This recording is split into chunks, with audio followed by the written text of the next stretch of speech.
Good morning ലേ. ലിയോയുടെ breathing issues കാരണം അത്ര നല്ല മോർണിംഗ് ഒന്നും അല്ലായിരുന്നു. എന്നാൽ പിന്നെ കുറച്ച് വൈറ്റമിൻ ഡി ആവാല്ലേ. നമ്മൾ താമസിച്ചെടുത്ത് വേറൊരു മലയാളി ഗ്രൂപ്പ് കൂടി ഉണ്ടായിരുന്നു. നാട്ടിലെവിടാ എന്ന സ്ഥിരം ക്ലീശ ചോദ്യത്തിൽ നിന്ന് തന്നെ തുടങ്ങി. നല്ല വൈബുള്ളൊരു ഗ്യാങ് ആയതുകൊണ്ട് കമ്പനി ആവാൻ അധികം സമയമൊന്നും വേണ്ടി വന്നില്ല. ബട്ട് രണ്ടു കൂട്ടരുടെയും ട്രിപ്പ് പ്ലാൻസ് വേറെ ആയിരുന്നതുകൊണ്ട് ഞങ്ങൾ അവിടുന്ന് പിരിഞ്ഞു. അങ്ങനെ ഏകദേശം 9:30 ആയപ്പോൾ ഞങ്ങളുടെ ഡ്രൈവർ എത്തി, ദതുൽ ഭയ്യ. അടുത്ത 7 ദിവസത്തേക്കിന് ഞങ്ങളുടെ സാരഥി ഒരു ആർമിക്കാരനാണെന്ന് അറിഞ്ഞപ്പോൾ ഉള്ളിലൊരു അസ്വസ്ഥതയായിരുന്നു. വേറൊന്നും കൊണ്ടല്ല, പൊതുവെ ആർമിക്കാരൊക്കെ ഭയങ്കര സ്ട്രിക്റ്റ് ആയിരിക്കുമല്ലോ. ഇനി ശ്വാസം പിടിച്ചിരിക്കേണ്ടി വരുമോ, അതായിരുന്നു എൻ്റെ ചിന്ത. അങ്ങനെ ഞങ്ങൾ അവിടെ നിന്ന് സ്റ്റാർട്ട് ചെയ്ത് ലേ പാലസിലേക്കാണ് ആദ്യം പോയത്. പൊതുവേ ഈ മ്യൂസിയവും ബിൽഡിങ്ങും ഒന്നും കാണാൻ ഇഷ്ടപ്പെടുന്ന ഒരാളല്ല ഞാൻ. ഈ ആർക്കിയോളജിക്കൽ സിഗ്നിഫിക്കൻസ് ഒന്നും നമ്മുടെ തലയിൽ കയറില്ല. പക്ഷേ അവിടെ നിന്നുള്ള വ്യൂ അടിപൊളിയായിരുന്നു. ഈ സിറ്റിയുടെ ഒരു കളർ തീം എന്തോ എനിക്ക് വല്ലാതെ ഇഷ്ടമായി.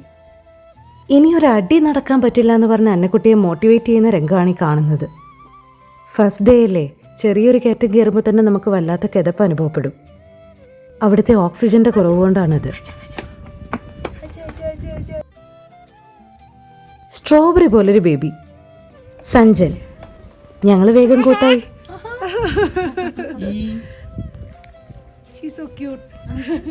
ബട്ട് കാണാൻ ഒരുപാട് സ്ഥലം ബാക്കിയുള്ളത് കൊണ്ട് ഞങ്ങൾ അവിടുന്ന് വേഗം ഇറങ്ങി.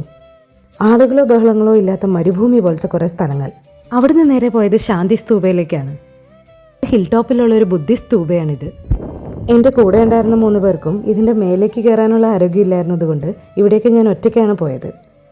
അപ്പോഴേക്കും വിശപ്പിൻ്റെ വിളി വന്നതുകൊണ്ട് കുറച്ച് ഫോട്ടോസും വീഡിയോസും ഒക്കെ എടുത്ത് ഞാൻ വേഗം താഴേക്ക് ഇറങ്ങി.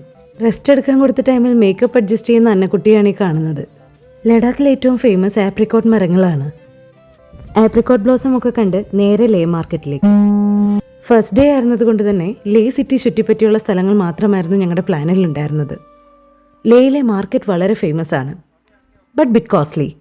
നമ്മുടെ പിറകെ വന്ന സാധനം വാങ്ങാനൊന്നും ആരും ശല്യപ്പെടുത്തില്ല. വളരെ കാമായ ബ്യൂട്ടിഫുള്ളായ ഒരു മാർക്കറ്റ്.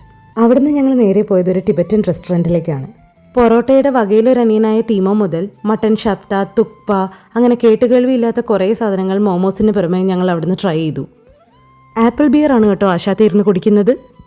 സംഭവം ടേസ്റ്റി ആയിരുന്നു. അങ്ങനെ ലഞ്ചൊക്കെ കഴിഞ്ഞ് വീണ്ടും ഞങ്ങൾ രണ്ടായി പിരിഞ്ഞു. കശ്മീരിലെ ഫേമസ് ആയ പഷ്മീനാസൊക്കെ ഇവിടെ കിട്ടും.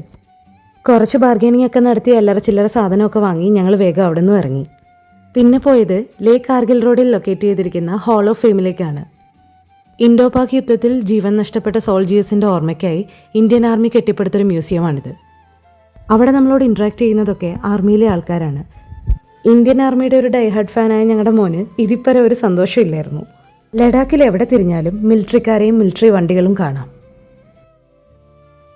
അവിടുന്ന് അന്നത്തെ ദിവസത്തെ ഏറ്റവും ലാസ്റ്റ് സ്പോട്ടായ സംഗം എന്ന സ്ഥലത്തേക്ക് ഞങ്ങൾ പോയി. ഹാവു, കുറച്ച് പച്ചപ്പ് കണ്ടു. ഈ സമയം കൊണ്ട് ദതുൽ ഭയ്യയായിട്ട് ഞങ്ങളെല്ലാവരും നല്ല കമ്പനിയായി. സൻസ്കാർ നദിയും ഇൻഡസ് നദിയും ജോയിൻ ചെയ്യുന്ന സ്ഥലമാണ് സംഗം. വളരെ പീസ്ഫുള്ളായൊരു ഈവനിങ് ആയിരുന്നു അത്.